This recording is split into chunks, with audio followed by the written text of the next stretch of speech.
Assalamualaikum warahmatullahi wabarakatuh. Jumpa lagi di channel saya, Ashraf Sigit. Kali saya akan membahas tentang beberapa jenis keris berpamor pemilih dan berpamor yang kurang baik. Hal ini dikarenakan oleh berbagai macam faktor yang sering kita dengar cerita di masyarakat tentang orang yang tidak cocok pada keris pusakanya, baik keris dari warisan, pemberian orang, atau memaherkan mendapatkan dengan cara yang lainnya ya. Ada banyak sekali jenis dari keris yang berpamor pemilih dan berpamor yang kurang baik, dan itu dikarenakan oleh beberapa faktor ya, di antaranya. Oke. Yang pertama, sang empu bebabar atau membuat pusaka konsentrasinya terganggu oleh sesuatu hal, sehingga mantra atau doa yang seharusnya baik menjadi salah satu atau menjadi doa yang diharapkan memberikan dampak baik untuk tuah kerisnya, itu menjadi kurang baik karena kurang fokus atau dikejar-kejar. Contohnya adalah empu gandrik. Sebelum keris selesai dibuat, sang empu dibunuh oleh Ken Arok dan mengucapkan kata-kata kutukan yang masuk ke keris tersebut, dan terbukti keris tersebut mempunyai tuah seperti masuk dari kutukan empu gandrik. Kemudian ada lagi yang kedua, pamor adalah bentuk ilustrasi atau gambaran yang muncul di permukaan bilah ya, bilah keris maksudnya. Dan nama-nama pamor itu sangat banyak dan beragam sesuai bentuk serta kemiripannya dengan alam. Sebagai contoh, pamor beras huta, pamor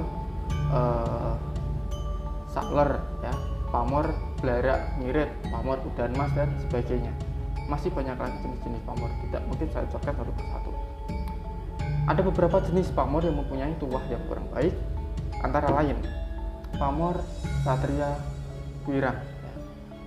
Ini dipercaya membawa kesengsaraan pemiliknya. Kemudian ada lagi pamor sujen nyawa.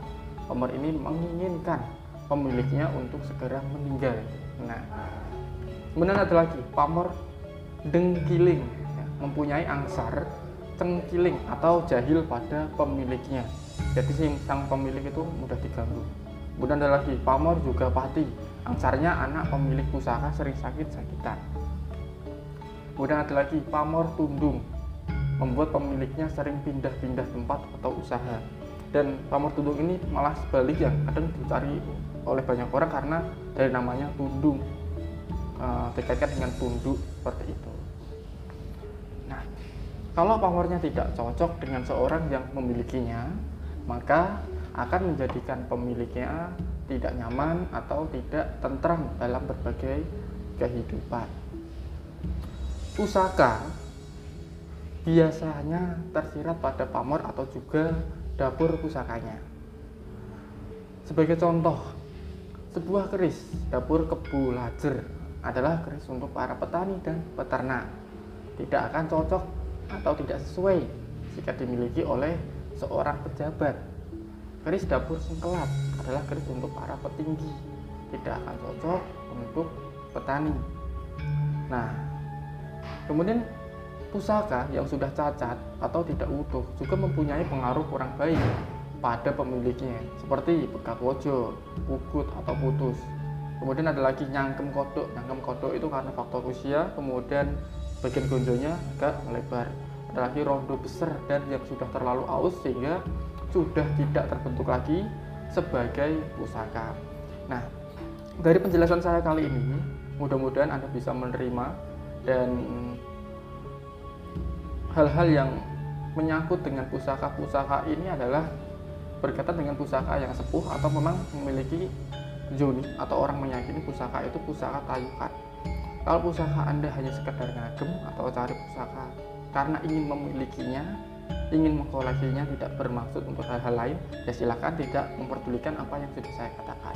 Ini hanya sebuah ungkapan kata-kata orang Jawa terhadap pusaka yang dituakan atau pusaka yang disakralkan.